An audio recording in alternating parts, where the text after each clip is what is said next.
If you're a postpartum mom wondering if this is normal after having a baby, or if you have questions about your pelvic floor recovery and you just don't know what is normal and what is not, this video is for you. There is so much information out there about what is common for pelvic floor recovery and what is not, that there can be a lot of confusion around that topic. So in today's video, I am sharing the 5 most common myths I hear postpartum moms talking about when it comes to pelvic floor healing and recovery, and I'm sharing what you can do instead to have a faster recovery. Hi mamas, and welcome back to my channel. If you're new here, hi, my name is Shridi and I'm a board certified physical therapist helping postpartum moms just like you regain their core strength, heal their pelvic floor, and feel energized all in 15 minutes a day. So let's get started with our first myth. If you are leaking after having a baby, just do more Kegels. I know a lot of moms are told that Kegels are #1 exercises to heal your pelvic floor and just to keep doing Kegels. But I'm here to tell you that is not true.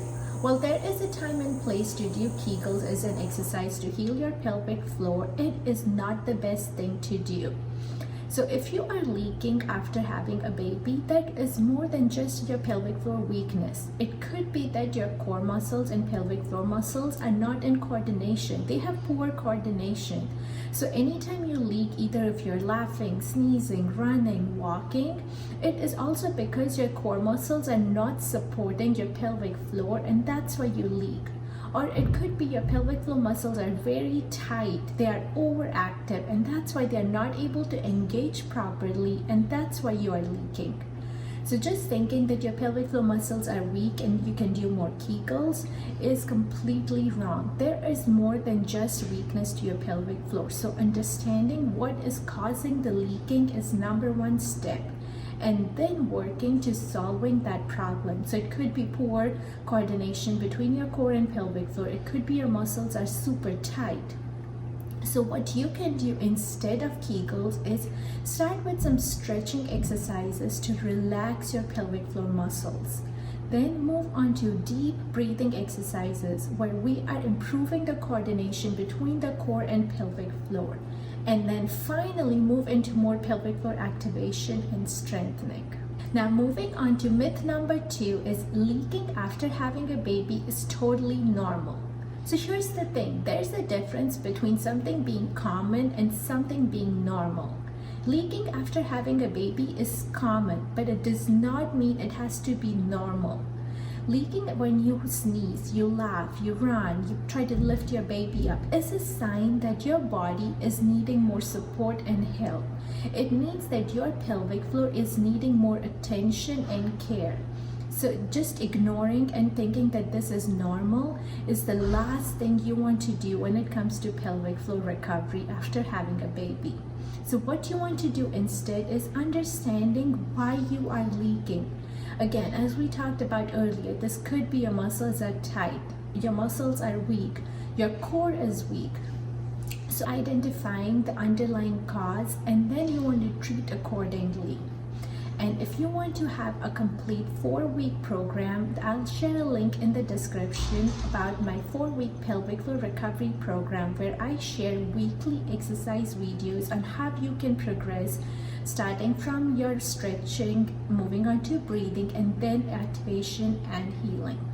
So that was #2, is leaking is common, but it does not have to be normal. Now moving on to myth #3, that is healing only matters during the first 6 weeks postpartum.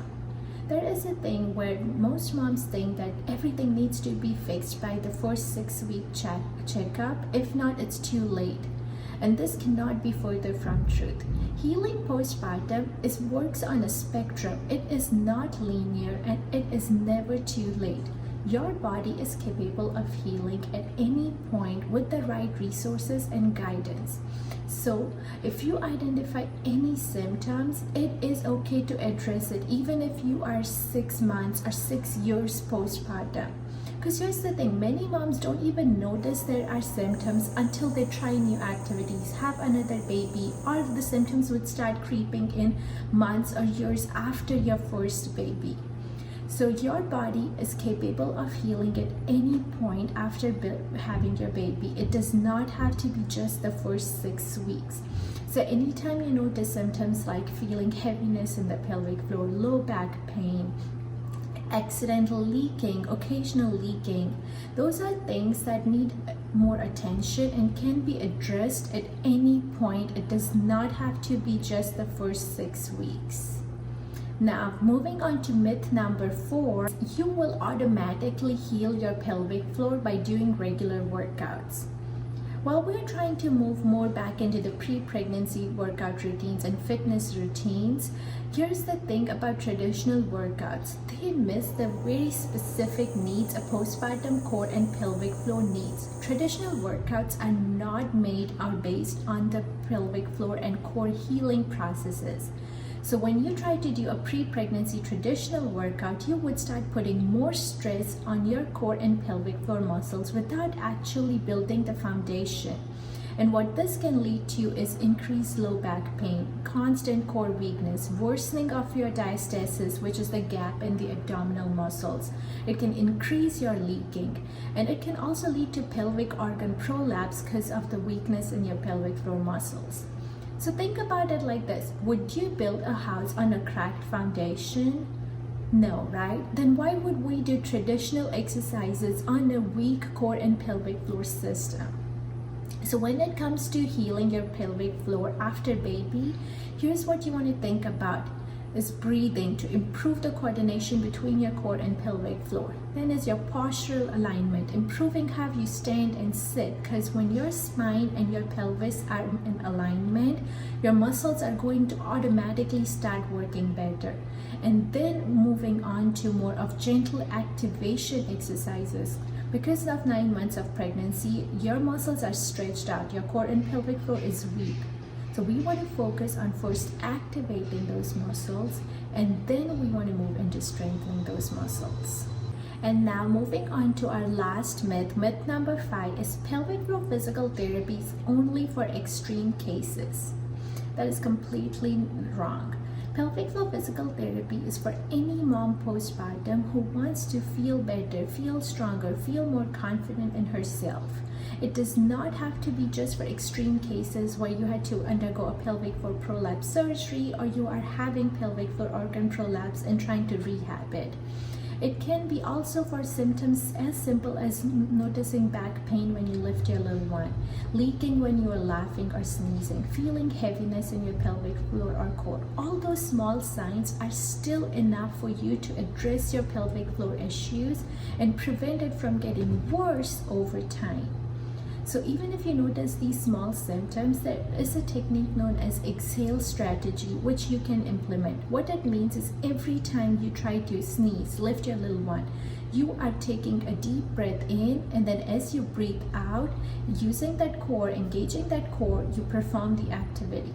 I know this sounds confusing and it will take time to implement, but as simple as exhaling before you perform the sneeze or lift the little one is going to help brace your core and prevent the leaking or back pain that you notice.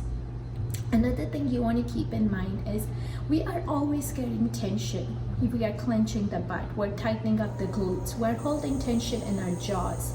So actively thinking about times when you are tensed and how can you relax your muscles. Just sitting in the chair, sometimes we're just so tight and tensed and we're trying to maintain an upright position, so we are clenching the glutes constantly. So how can we relax those muscles? These are the small things that don't need a lot of time, but implementing them consistently will make a big difference in your healing journey.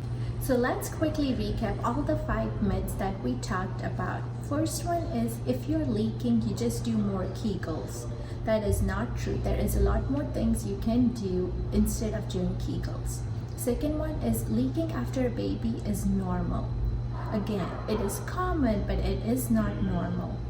Third is all the healing needs to happen in the first 6 weeks or it's too late. Healing works on a spectrum, it's not linear, and it is never too late. The fourth myth is you will automatically heal your pelvic floor by doing traditional workouts. Again, traditional workouts miss the specific needs of a postpartum core and pelvic floor. So you want to build the foundation before you jump back into traditional workouts. And then last is pelvic floor physical therapy is only for extreme cases. Again, it is for anybody who wants to feel stronger, more supported, more connected to their body after having a baby. So I really hope you found this video helpful and this myths cleared some of the misconceptions you had around pelvic floor recovery. If you want to dive deeper and get a step-by-step plan on what you can do every single day, every single week, make sure to check out my 4-week pelvic floor recovery program where we dive deeper into understanding if you have pelvic floor weakness, tightness, what are the symptoms, and then we start with stretching, breath work, activating, and then finally adding functional strength and balance. So it's a step-by-step, complete, comprehensive program to heal your pelvic floor, whether you are 6 weeks, 6 months, or 6 years postpartum. And if you haven't subscribed yet, make sure to hit that subscribe button below so you never miss a video from me. I'll see you next week. Bye.